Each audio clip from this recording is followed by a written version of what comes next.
Hi, my name is Kelly Weaver, and I'm going to be going over Gestalt theory and the implications of misperceptions. And I know we're not getting to see each other face to face, so we'll just be doing an online presentation.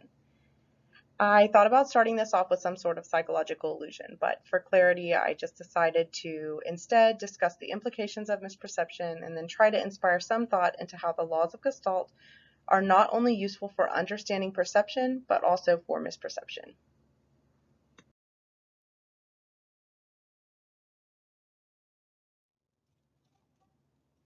Throughout this presentation, I will be briefly going over what Gestalt theory is, who its founders are, and why it was introduced. I'll also go into some detail on its importance in psychology and how this relates to our bigger question and class theme. After these key elements, I'm going to open the door to types of misperception that can be partially or fully explained by Gestalt, and then the implications of such.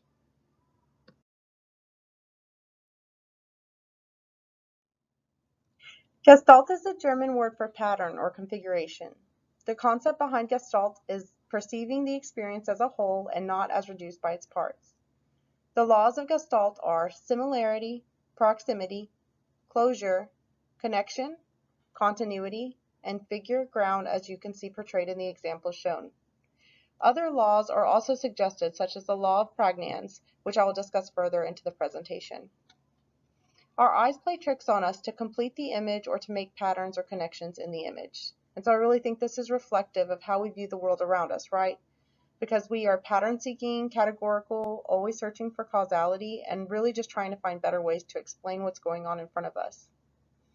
And it's not just visual. I know that these optical illusions are often displayed when we talk about Gestalt theory, but really Gestalt theory pertains to how we experience the entire world around us. Even more so, this theory doesn't just help us understand how we perceive the world around us, but why we might misperceive it. Because we never truly see the world exactly as it is, and this can often relate back to one of the laws of Gestalt theory.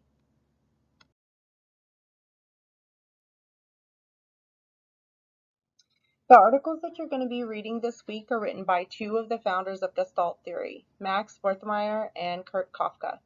Though there's nothing assigned to us written by Wolfgang Kohler, there are lots of resources out there to learn more about him.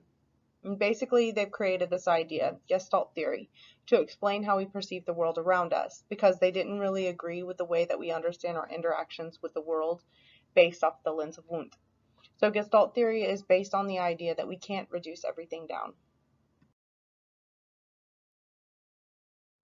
When we try to reduce something, it no longer has its complete value.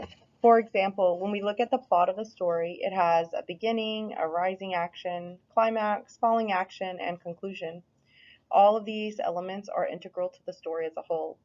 But if we remove parts of the story that make it a story, then we have taken away its value as a story. This is just a simple analogy, but since we're talking about perception here, you could find any example to relate to Gestalt theory, and that the whole together has a value that is not an inherent property of any such part. So that was kind of the initiating perspective here, is that we're perceiving the world around us based on the laws mentioned earlier, and that it offers a better understanding of the whole experience than just its reduced parts.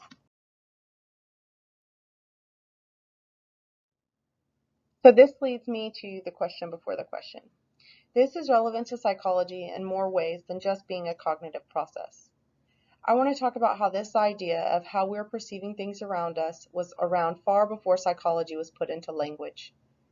There has always been the discussion of moral values or epistemology, and so understanding perception through psychology has allowed us both to answer some of those more primitive questions, but also increase the field in which we can ask more questions. I know that this is impossible to really put ourselves into the mindset of an individual trying to understand perception before psychology existed, but since perception is how we interpret reality, it wasn't just created with psychology. Psychology, however, is the first field of science that was able to come up with a process or system of how that works. Because I can't show you someone's perception by taking their blood or taking their temperature. And so psychology has created ways to measure those constructs that were before immeasurable, or theories to make them more understandable.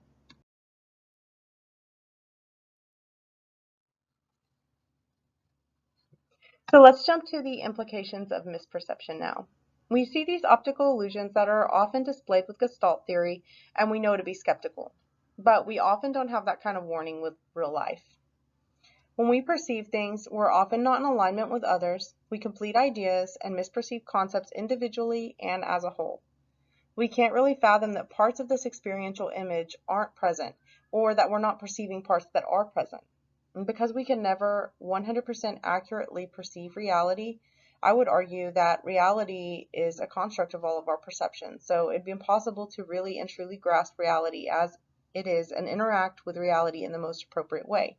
But what we can do when we have theories of perception like Gestalt theory is that we can stop and possibly turn on the system 2 thinking, be a little more skeptical, and check our attitudes, behaviors, thoughts, and beliefs a little bit more. And if we're really going to try and apply Gestalt theory to perspective, we need to look at the elusive properties of everyday life. So I'm just going to go over a couple of examples here.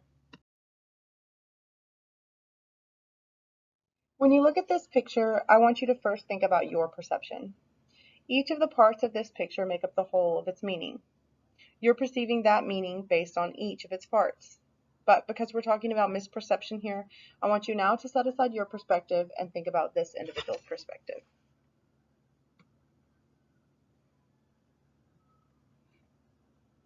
While we discuss this, I want you to consider that all of what this individual is observing is their whole perception based on all of the collective factors. These are their experiences, emotions, and the senses, such as what they're visually experiencing in the moment. As you can see, because we can see the individual right here, is that the shadow is not representative of what they're perceiving it to be. But because they have expectations and experience, and now this visual experience, they believe that the simplest explanation for the shadow is what they imagine in their mind. Our perception is not just based on what's in front of us, but also what's already inside of our minds, and that can be facts and knowledge, but it can also be pre-existing beliefs. And all of us hold beliefs that are not founded on evidence that really has a solid ability for us to interpret the meaning of the evidence in the way that we perceive it does. So all of us hold at least some beliefs that are not true in reality. This individual here is forming their belief of their expectations, but there's another element here that really ties into Gestalt theory, and that's the law of pragnance, or simplicity. The simplest explanation for the shadow is what they're perceiving it to be. There could be a million things that the shadow could really be. In fact, if I were to have covered this up and you were to have guessed what the shadow was in reality or in the 2D picture that was causing the shadow, if you hadn't seen this picture before, many of you would have had a hard time coming up with something other than what this individual perceives. So the law of pragnance, or simplicity, says that we typically perceive something in the simplest explanation of that perception. A second example is this comment. So the individual says, a new study found Colorado has the lowest obesity level of any state. You know what that means? Know what? Forget dieting, we're moving to Colorado. I know you can all read. I don't know why I read that.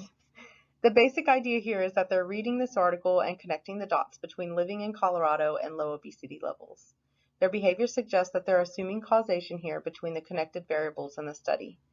They believe that by moving to Colorado, that they will either lose weight or will avoid becoming obese. This one kind of ties into continuity and closure because we want to see the bigger picture, and we connect dots that aren't there. I know these were kind of funny examples, but it happens in everyday life where we misperceive stimuli, and then in turn our attitudes, behaviors, and thoughts or beliefs are affected by those perceptions.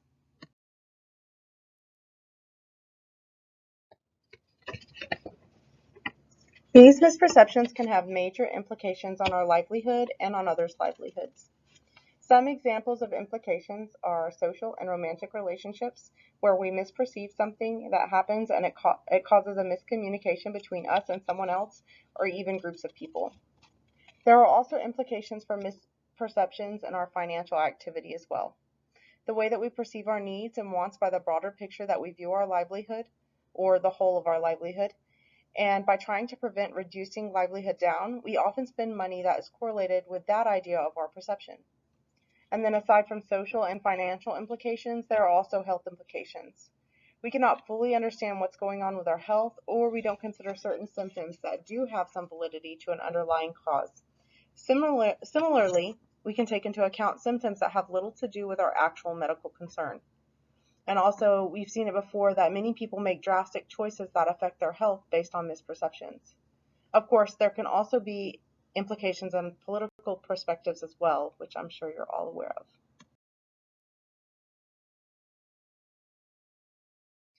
And so here's what I took from this week's assignment and what I'd like to share with you. If we can use Gestalt theory to unpack perception, we can also use it to understand and correct misperception. By understanding the flaws in our thinking, we have the opportunity to slow it down, check again, and admit when our perspectives or beliefs are incomplete. Thank you all for taking the time to watch my presentation. Enjoy the rest of your Gestalt learning.